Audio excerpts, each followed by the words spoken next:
Spoštovane gledalke, cenjeni gledalci, lepo pozdravljeni, to so ponedeljkovi dogodki dneva. Na Paškem Kozjaku odkrili spominsko obeležje. Na ploščadi pred osrednjo knjižnico Celje odprli razstavo Gledati in videti. Dan zelišč v vrtnarstvu Valner.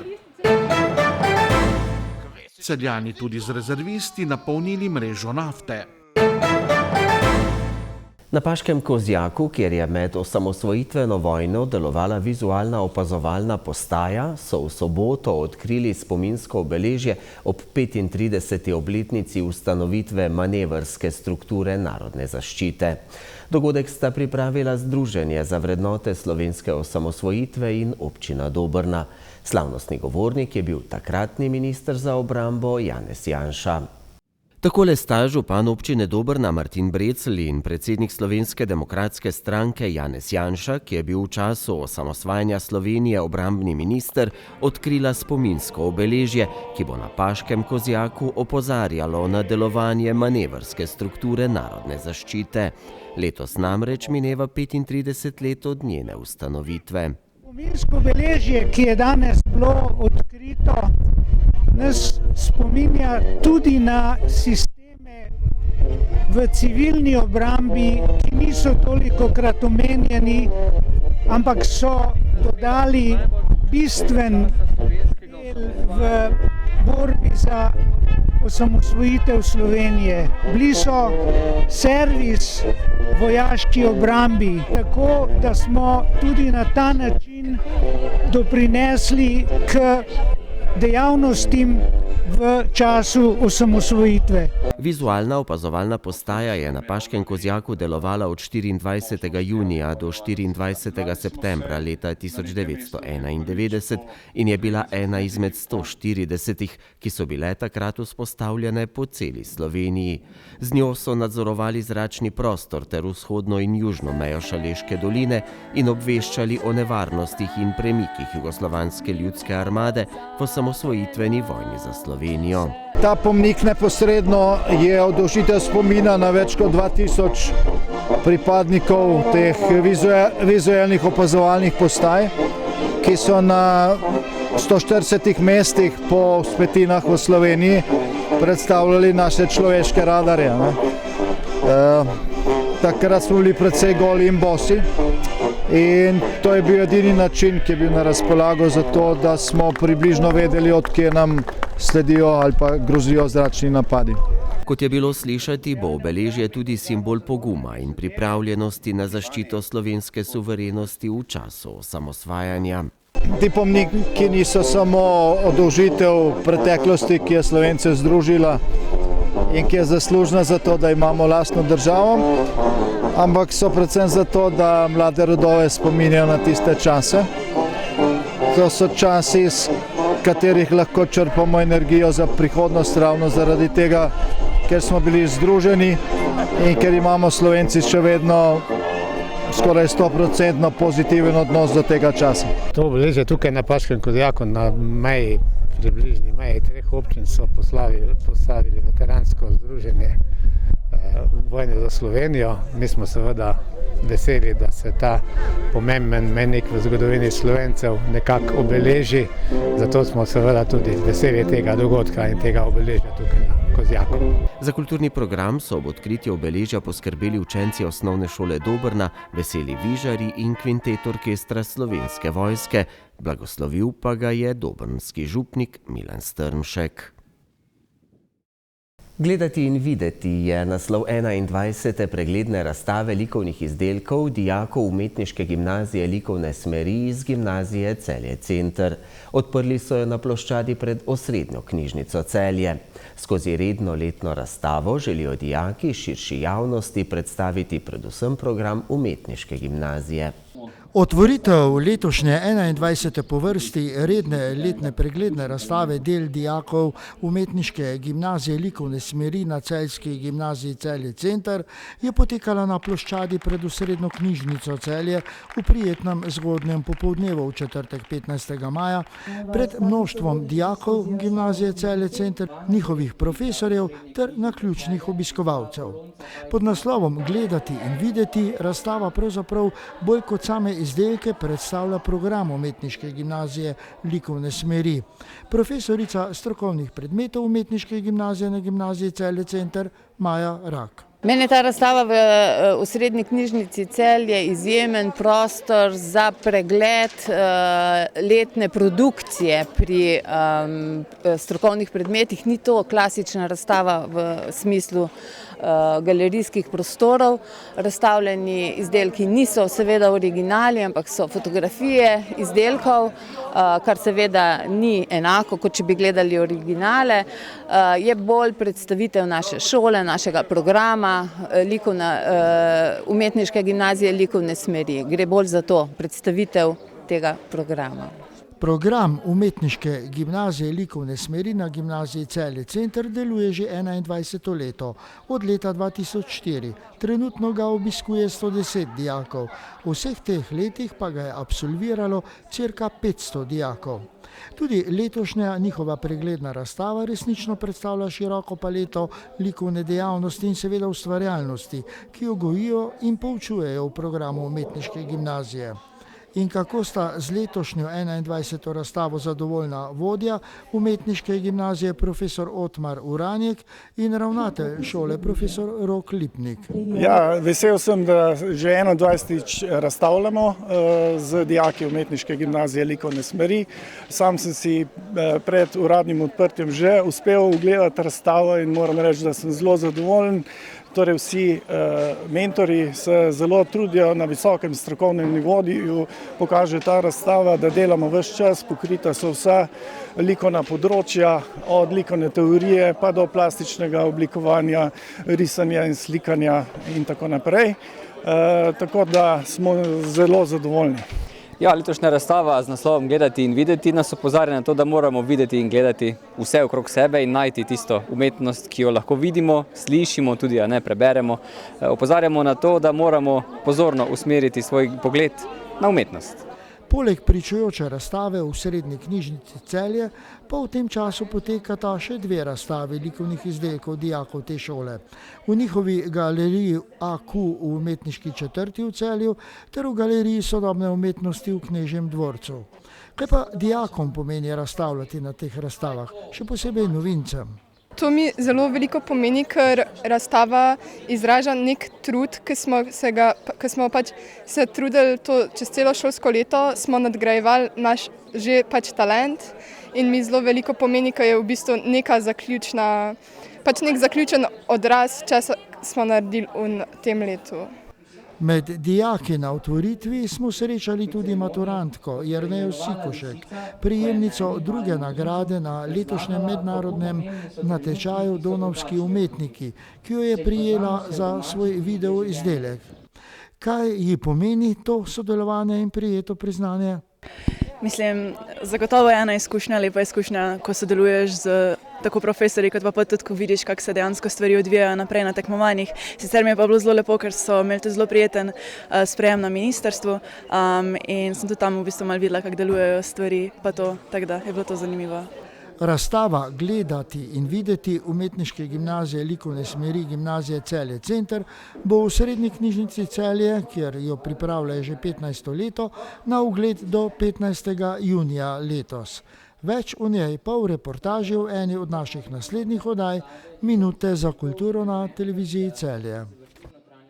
V vrtnarstvu Valner so pripravili tradicionalni dan zelišč. Ljubitelji zelišč in drugi obiskovalci so lahko strani različnih strokovnjakov dobili nasvete, kako bolje skrbeti za svoje vrtove. Organizatorji pa so poskrbeli tudi za njihovo razvajanje brbončic. Večina pozornosti je bila v začetku vikenda namenjena zeliščem.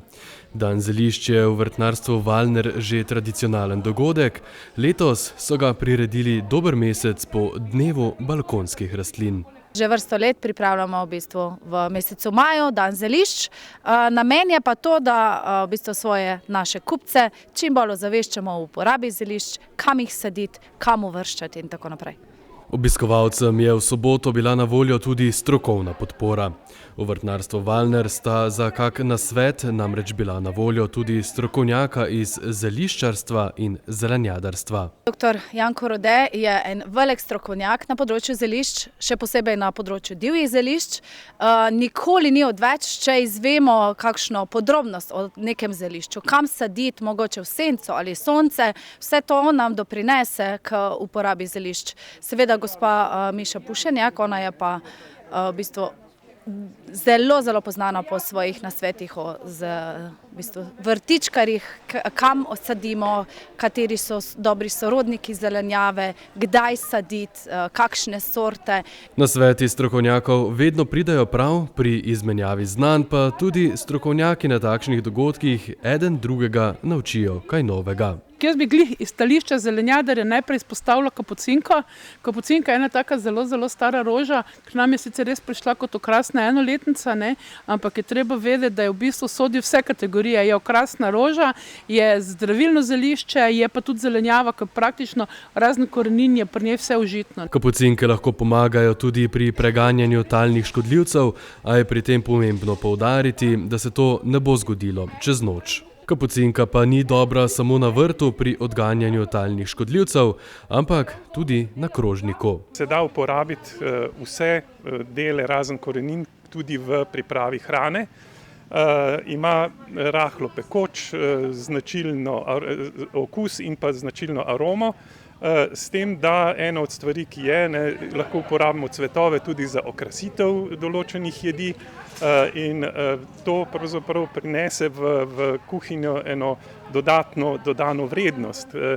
In obenem lahko pravzaprav s tem torej si pomagamo tudi tako, da recimo pripravimo tudi namaz iz kapucinke, kjer narežemo liste in pa potem na vrhu tudi cvetove. Da pa se obiskovalci dogodka niso le pogovarjali o hrani, so organizatorji poskrbeli tudi za pogostitev. Tako kot na vseh dogodkih, v bistvu naš prvi dogodek na vrtnariji Valner je bilo 12. aprila, dan balkonskega cvetja. To se v bistvu naše stranke opozarjamo, da je začetek sezone, da lahko začnejo kupovati rastline, sadike.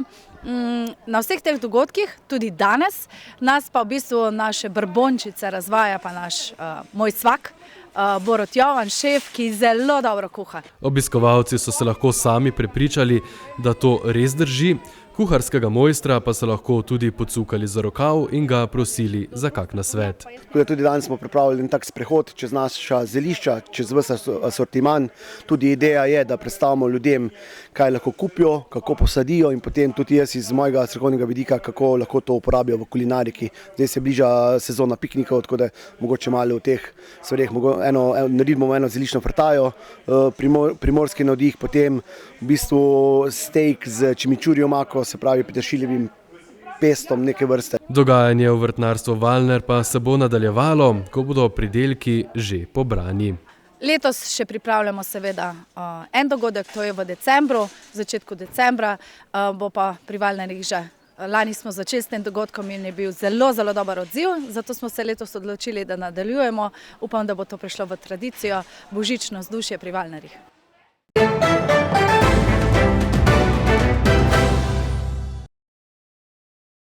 Nogometaši Celja so v predzadnjem krogu nogometnega državnega prvenstva s kar 6-1 zmagali na gostovanju pri Nafti v Lendavi. Celjani so tudi brez kaznovanega trenerja Alberta Riere in nekaterih prvokategornikov srečanje vzeli maksimalno resno in ohranili možnost za osvojitev končnega 3. mesta v prvenstvu.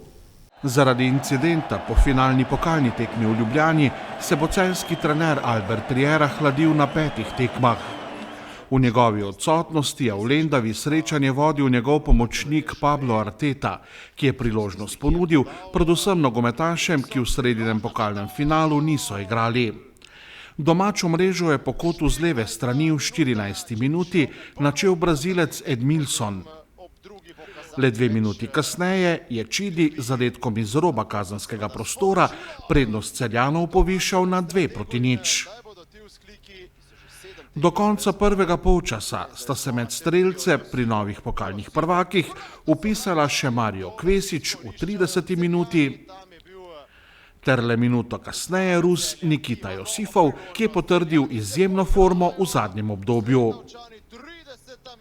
Pod najlepši zadetek na tekmi se je v drugem polčasu podpisal Mario Kvesič, ki je zadel z prostega strela z več kot 20 metrov. Moram mi povedati, da res vsaki gol je bil izvrsten in ta od Marija je bil res poseben z prostega strela.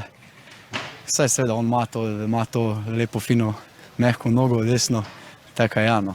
Škoda je edino malo, da smo ga prejeli, da nismo držali v zadnji clean sheet, ampak dobro, nima veze, gremo dalje. V nedeljo nas čaka nova tekma, zadnja, in moram dati vse od sebe in to je to, da zaključimo mirno prvenstvo. Litovski branilec Tutiškinas je v 77. minuti dosegel 6. celjski gol. Gostitelji so prek Klausa 5 minut pred koncem tekme le uspeli doseči častni zadetek. Odigrali smo zelo dober prvi polčas. Tekmo smo imeli pod kontrolo. Izvajali smo stvari, ki jih vadimo na treningih. V obeh polčasih smo bili boljši tekmec.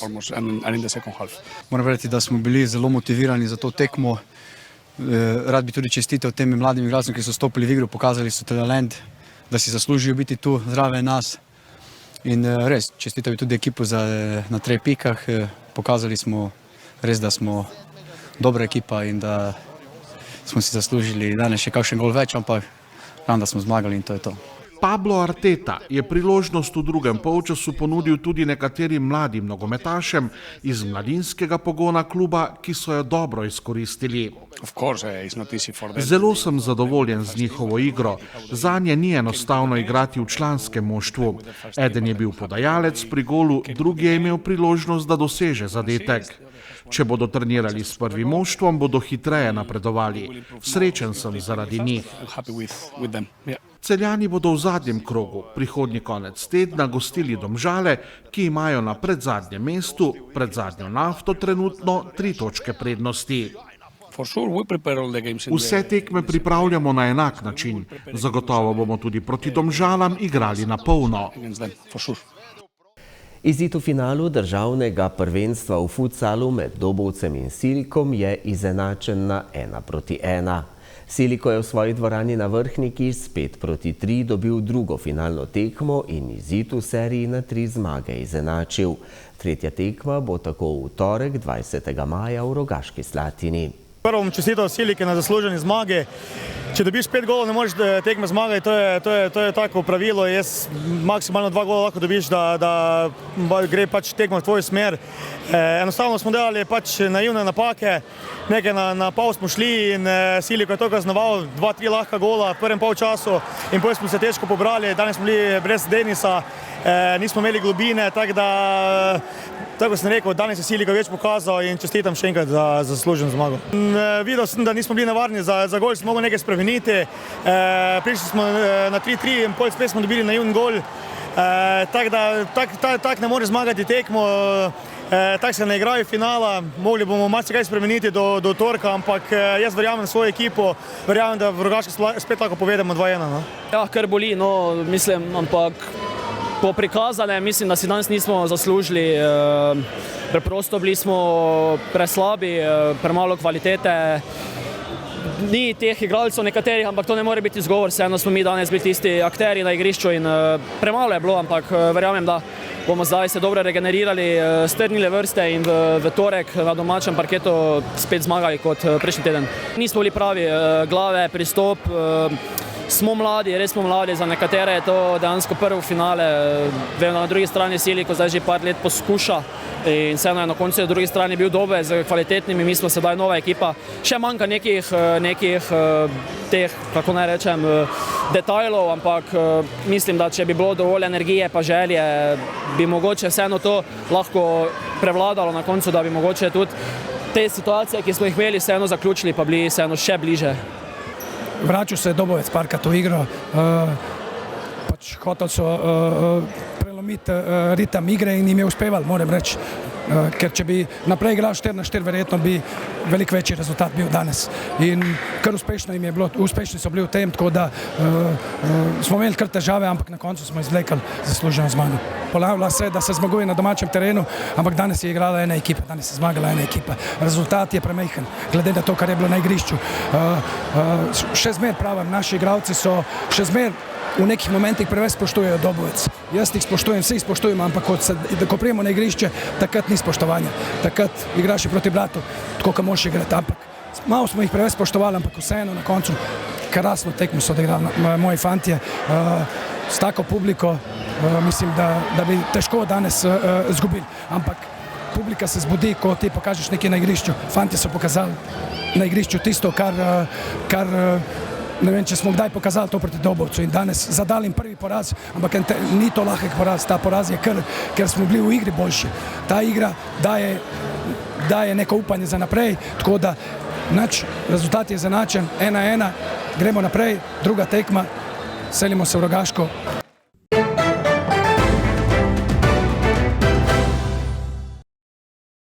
Po noči bo sprva pretežno jasno, proti jugu pa se bo oblačnost od zahoda povečala. Jutri bo spremenljivo do pretežno oblačno. Krajevne padavine se bodo v hribovitem svetu zahodne Slovenije lahko pojavljale že dopoldne, drugod pa predvsem sredi dneva in popoldne. Vmes bodo tudi posamezne nevihte, pihal bo jugozahodni veter. Najnižje jutranje temperature bodo od 8 do 14, najvišje dnevne od 18 do 24 stopinj Celzija. V sredo in četrtek bo pretežno oblačno s krajevnimi padavinami, predvsem plohami in nevihtami. Več jih bo v četrtek. S tole nekoliko bolj deževno vremensko napovedjo zaključujemo današnje dogodke dneva. Hvala, ker ste bili v naši družbi. Lep večer in nasvidenje.